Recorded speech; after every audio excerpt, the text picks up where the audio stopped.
Tonight on CTV, Native American Heritage Month is celebrated in the Laurie Student Center. Then we get in the Thanksgiving spirit with an interfaith Friendsgiving. And later we recap the results of Colorado's midterm elections. All this and more starting right now on CTV.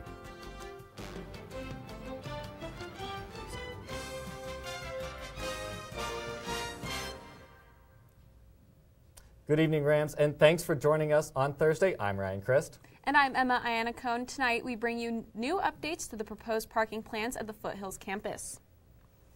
In a recent turn of events, Colorado State University will not be implementing parking fees at the Foothills campus until July 2020. This comes after nearly 800 people petitioned to stop the university from changing the free lots to permit parking. It was originally announced that permits would be required in August 2019, but that has been delayed another year. This upcoming spring, there will still be improvements to the lots, which are mostly dirt and lack proper drainage and lighting. Several concerns were mentioned in the petitions, which you can read on collegian.com. The presidential ambassadors were in the rec center today offering prizes and raising awareness about Gratitude Week. Tomorrow marks the end of Gratitude Week, which is dedicated to celebrating the positive impact of giving back to the CSU community. Hosted by the CSU presidential ambassadors, this week is meant to give thanks to all the donors who help to improve our campus and ensure university success for the future. In an effort to keep student fees low, the Associated Students of CSU discussed a resolution that would take advantage of existing funds and decrease carryover money from one administration to the next. The resolution asks the ASCSU not to request extra student fees if they haven't spent that amount the previous year. Ethan Burshek, the author of the bill, says that this will lead to either lower student fees or more responsible spending to better the university. Another resolution was presented in last night's Senate session, which would express to the university game day parking issues, specifically problems caused by the border war, when parking lots were closed early on a Friday. A land acknowledgement bill was also presented last night, which would require Senate to recognize the use of Native American people's land throughout each semester.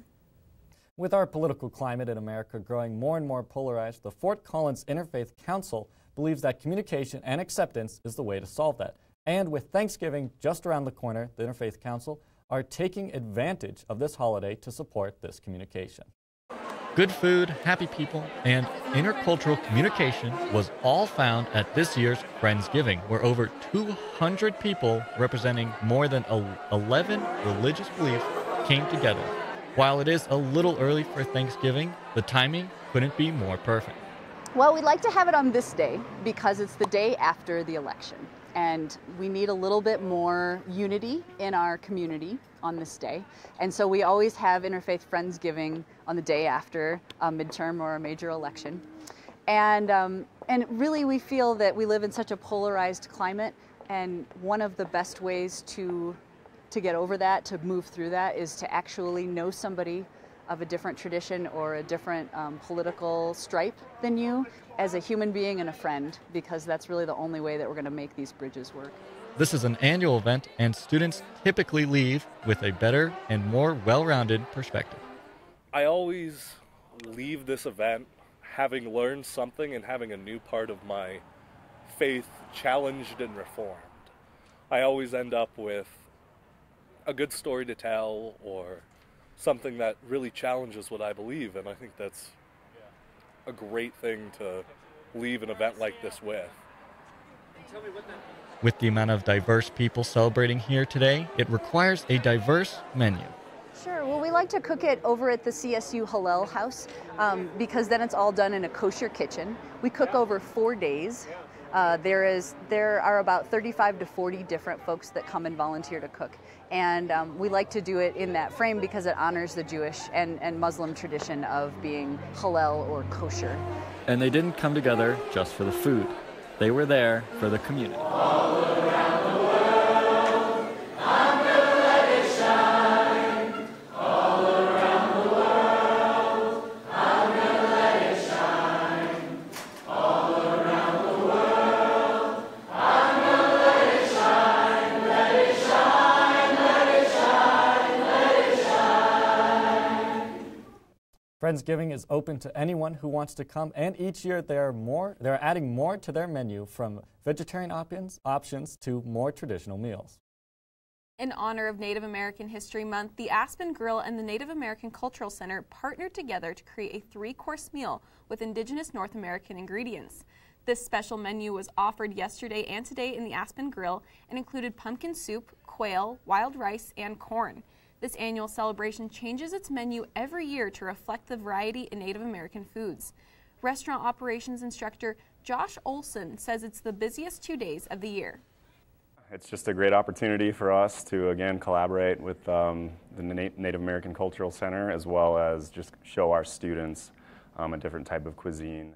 A harvest dinner will take place on Tuesday, where indigenous food grown at the Arikara farm will be served. You can find more information about the harvest dinner and other Native American History Month celebrations on the NACC website.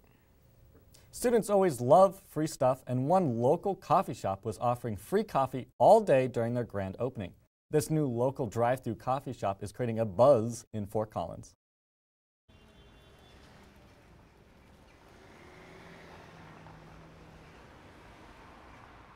This area of town is a little bit sparsely populated at this moment, but it's growing huge. The next 5 years, we're going to triple the population out here, so we're excited to be a part of that growing demographic.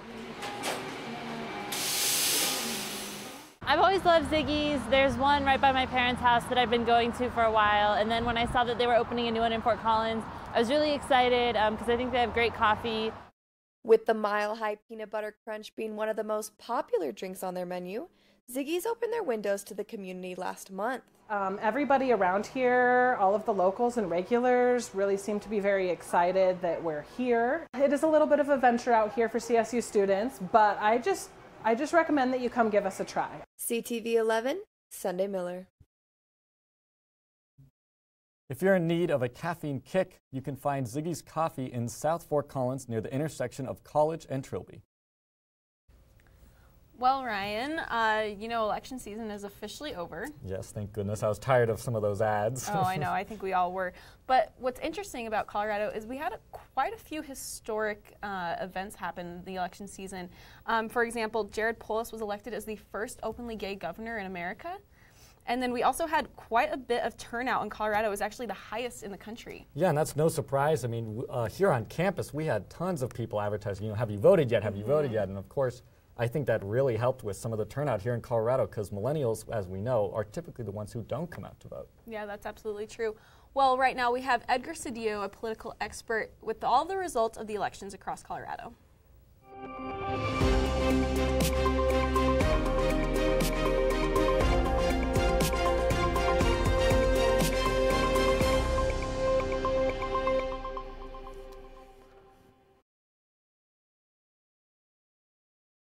That's right, Emma and Ryan. Election season is finally over, and we expected that blue wave to hit throughout the country, but it didn't seem to amount to much. But here in Colorado, it looks like it turned out to be a blue avalanche. Democrats took a huge win on Tuesday night. Covering your governor's race, Jared Polis won the race with 52.3% of the vote to Walker Stapleton's 44.1%.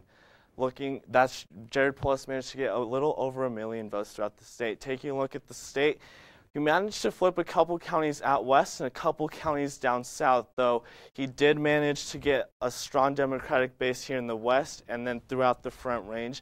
And then Walker Stapleton did manage to still win the Eastern Plains and then the extreme west. Taking a look at the Attorney General's race between Phil Weiser and George Brockler, Phil Weiser managed to get 49.9% of the vote. The race was called pretty late last night. And George Brockler conceded on Wednesday morning with 47.7% of the vote. Taking a look at the Secretary of State's race between Wayne Williams and Jenna Griswold, she was kind of the surprise win. She managed to get 51.1% of the vote to Williams' 46.5%. Looking at the Treasurer's race between Republican Brian Watson, we made a mistake. Dave Young is actually the Democrat who managed to win in the state. Looking at the elections throughout the state, here's the makeup of the races. Jared Polis, Phil Weiser, Jenna Griswold, and Dave Young. All Democrats will be leading the state. They all are going to be led by a democratically controlled Senate and House throughout Colorado. District 6 between Mike Kaufman and Jason Crow. This one was called somewhat early on Tuesday night. Jason Crow got 53.4% of the vote. He did manage to flip District 6, which means 4 Democratic representation in the House at the U.S. with 3 Republicans throughout the state. So as you can see, the Eastern Plains, Colorado Springs, and Western Colorado are all led by Republicans, whereas Central Colorado, Fort Collins area, Denver, and Boulder are all going to be led by Democrats.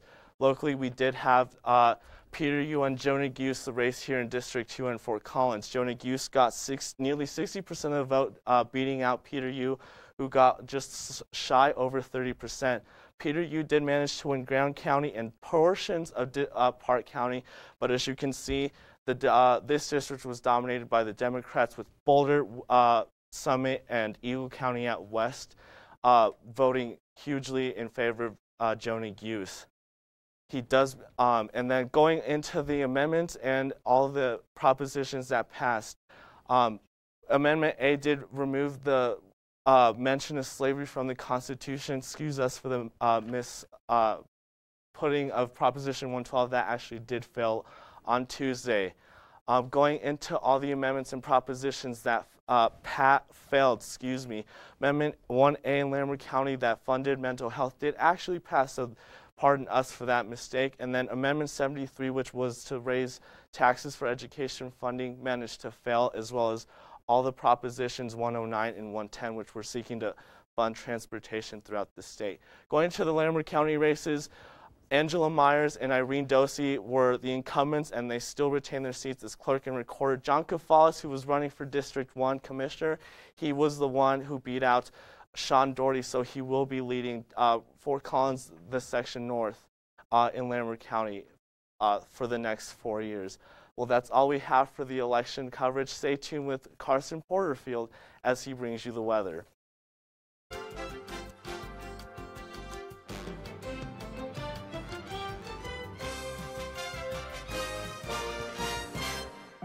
They told me a bottle couldn't dream,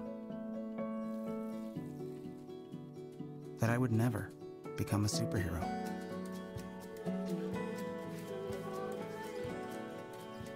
But I learned how to fly,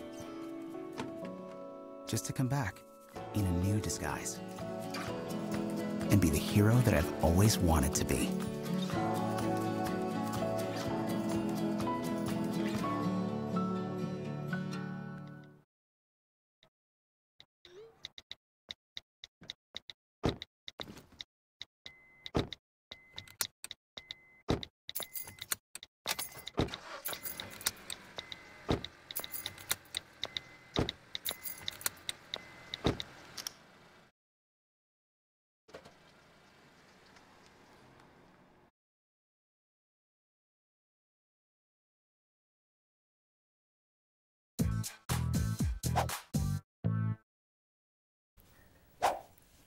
Good evening, Rams. Welcome back to Thursday Weather.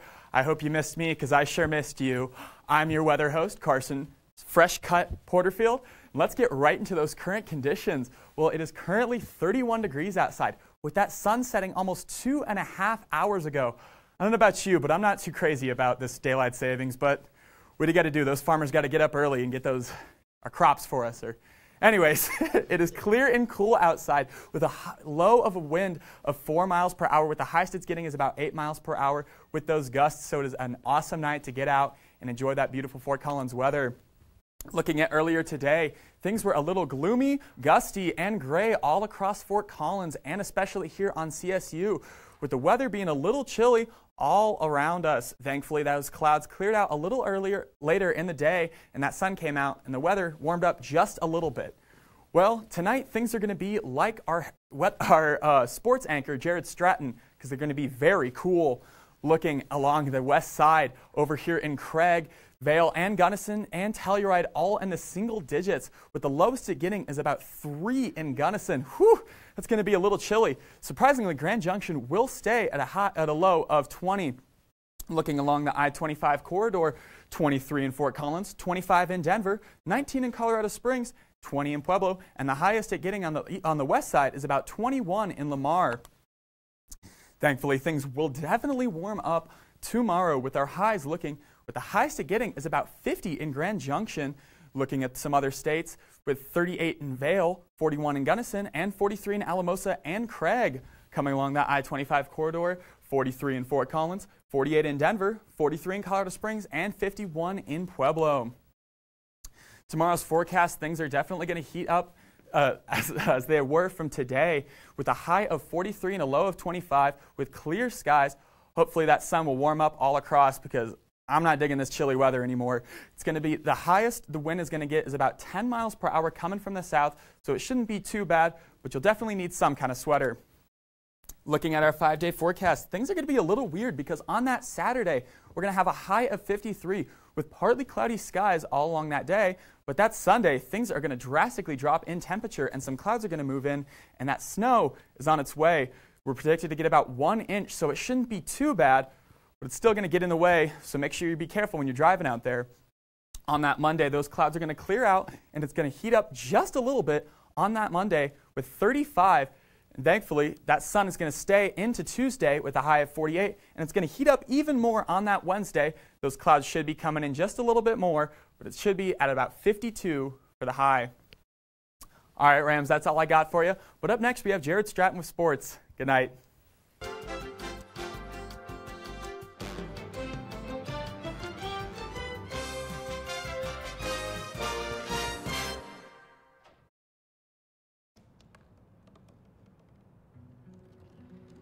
They said I couldn't dream.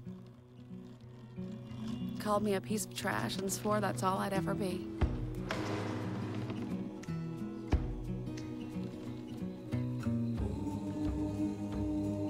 Said a bottle couldn't see the ocean.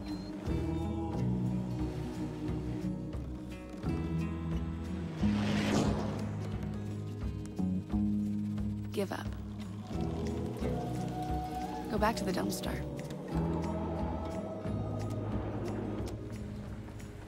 But I didn't listen.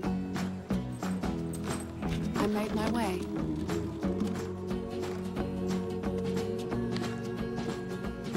And now, I am what I've always wanted to be.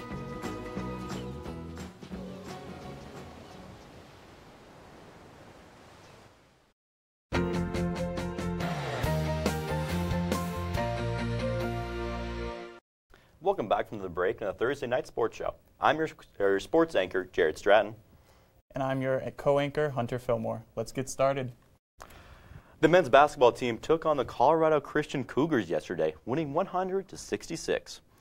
This was truly nothing short of a blowout, beginning with a 26-3 lead. The lead was pushed even further to 39 near the end of the game. The Rams were shooting lights out on offense, with an above 50% from the field, including beyond the three-point arc. The Rams also dominated the Cougars on the glass with a 49-25 advantage.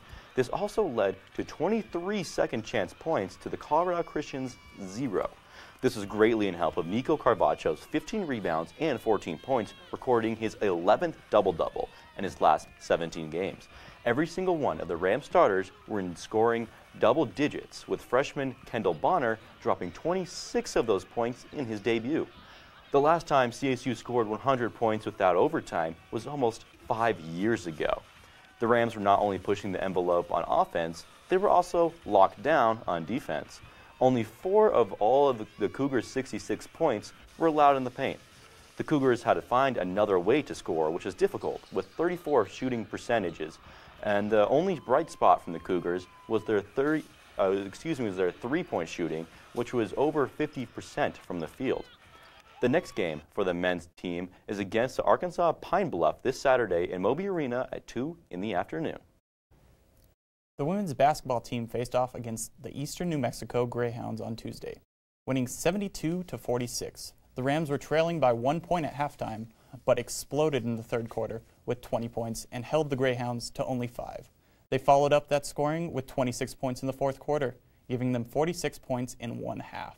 Lord DeVos led the charge with 23 points and 8 rebounds. The Greyhounds were held to just 22% from the field and 13% from the arc.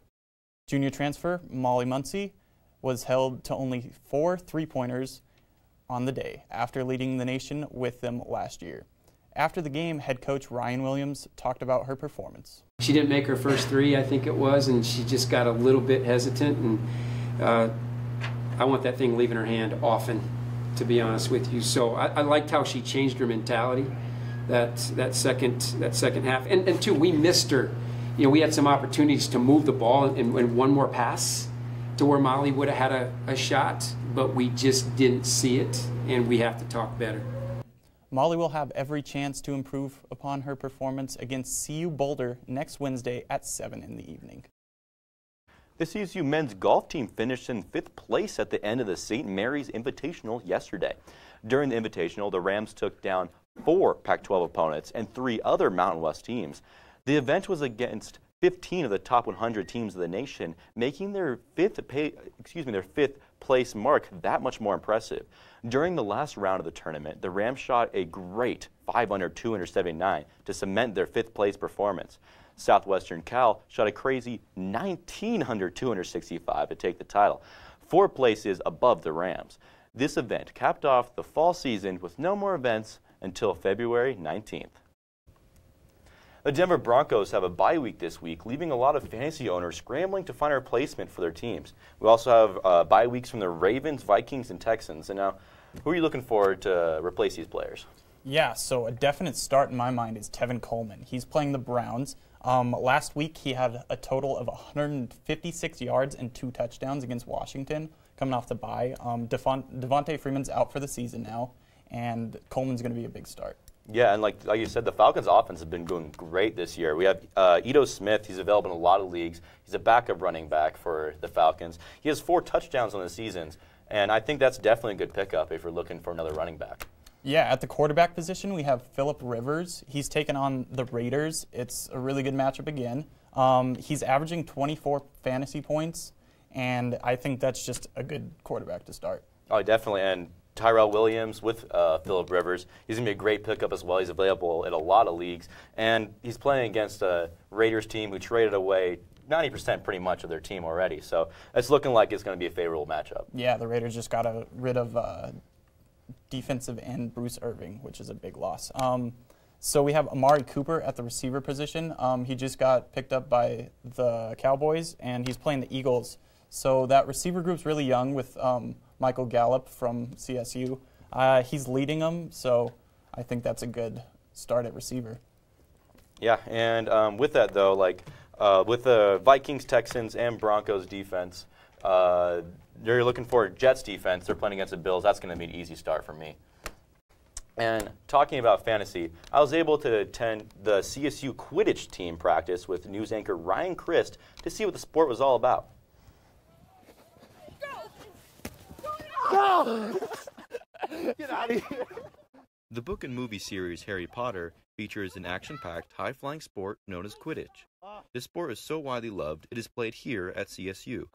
But how does it work in our world? So Quidditch is based off of the sport from the Harry Potter books. It's a full-contact, full-tackle sport that we play year-round. The 4 positions would be seeker, chaser, keeper, and beaters, and they all have different rules based around them. There's also the snitch as a human who has a tennis ball and a sock on the back of their shorts that you have to pull off instead of being able to fly around and being tiny. So tackle is one-handed, but you can be basically as aggressive as you want to be as long as you're in between the shoulders and the hips. The team also competes against other schools and recently beat CU. And let me tell you, this game is much harder than it looks.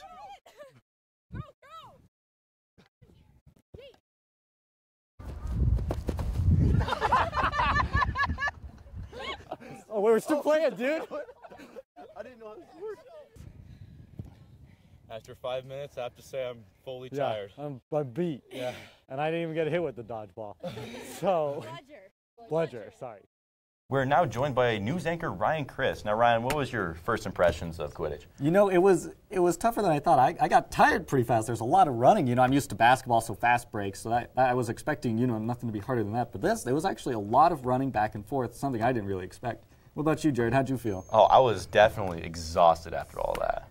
Yeah, it looks like you guys had a lot of fun out there. Are you thinking about trying out for the team next season? Who knows, maybe. But Hunter, you should come with us next time. Yeah, I will. All right, yeah. Well, that's all the time we have for today, but make sure to check CTV on Twitter and YouTube for the latest in CSU athletics. But don't leave just yet. Up next, we have the birthday boy, Colin Sanders, with entertainment.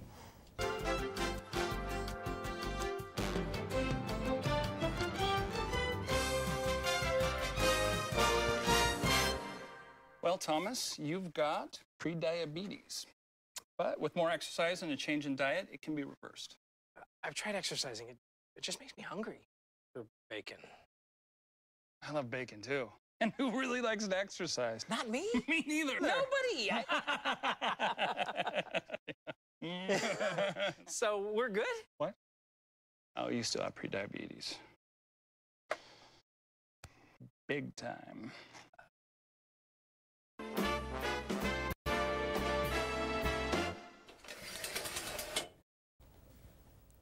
Welcome back, Rams. I'm Colin Sanders, and tonight's entertainment is something you're going to want to watch. What I'm about to tell you is a load of scrap. That's right, a creative retailer located at the corner of Drake and Shields called Who Gives a Scrap is accepting all the weird and wacky stuff that people have and never know how to get rid of, such as old art supplies, childhood toys, and even retired license plates. The retailer resells these items with the idea to supply local artists a chance to purchase affordable creative materials that one probably wouldn't find at a normal retailer. They don't stop there. The retailer originally started this fun store with the hopes to keep these reusable objects out of landfills that ultimately pollute the earth. Are any of you CSU students out there feeling jazzy? Because at the UCLA last night, jazz concert director Shiloh Stroman held a jazz concert filled with CSU students who wanted to showcase their musical talents. But here's the catch. None of the students are music majors. In fact, that was exactly what Stroman wanted to show, that the CSU student body is full of surprises with a bunch of versatile talents. There were 2 jazz groups that performed, each containing 6 members, 3 wind instruments, a rhythm section, a piano, a bass, and drums. The CSU Events website called the show the Swinging Innovators of America's Art Form. I tried to get them to showcase me, but unfortunately I got beat out by a poli-sci saxophone player. It wouldn't have worked out anyway. Clearly, we have creative differences. All right, Rams, it's time to puff pass on over to the first online convenience store called GoPuff, where you simply order your munchies online and it'll be delivered to you as soon as you want them. This convenience store is bringing a whole new meaning to easy for anyone who hasn't seen those annoying Snapchat ads. GoPuff has finally made it possible for CSU students to not have to leave their house for all sorts of things, from munchies to drinks, to ice cream, to pet care products, and even health products. You can also buy smoking accessories. All it requires is for you to sign up, shop, purchase, and wait for the delivery. This is something that is super helpful for those college students who don't have a car and are super busy with studying. To all you Charlie Brown lovers out there, this next story is for you. Charles Schulz, the world-renowned comic strip artist of the famous Peanuts comics, is being presented at the Fort Collins Museum of Art, but is focusing on Schulz's work about football. Now, I know that sounds like an oddly specific art exhibit, but you couldn't be more wrong. Schulz loved the game, so much so that he included football in over 5,000 different Peanuts comics. The museum thought this was a wonderful time to showcase these works of art because it combines 2 of America's favorite things just in time for football season. You know this blockhead will be there for sure. Wintertime is coming up and is just around the corner, and Fort Collins is preparing for it. The winter food market is now in full swing here in FOCO at the Opera Galleria in Old Town. The market is full of 40 different vendors selling all sorts of different winter-themed items, from seasonal spices to decorative Christmas cookies.